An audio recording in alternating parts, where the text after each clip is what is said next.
just for some context here, Elon Musk is not a supporter of the TikTok ban. Let's go to Dr. Malcolm Davis from ASPI this morning for his thoughts. Malcolm, good to see you. So do you think this ultimately sails through and TikTok is kicked out?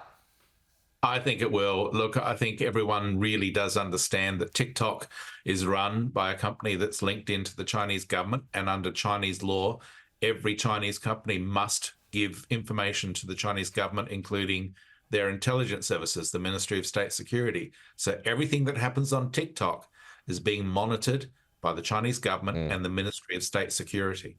Is this where, in your view, the American freedom of speech argument runs into a bit of a trap? Yes, in the sense that obviously, TikTok is about being able to express yourself online.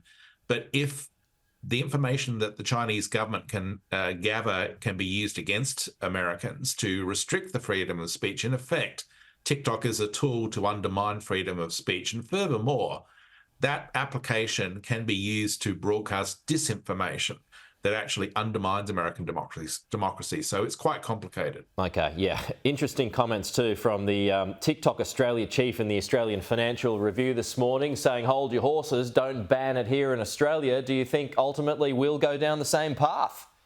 I think we should. As I said, everything that happens on TikTok is monitored by the CCP and the Ministry of State Security. So Australian users need to be aware that whatever they're doing on TikTok is being monitored in Beijing. Any chance ByteDance breaks up in the US just to keep it there somehow, Malcolm?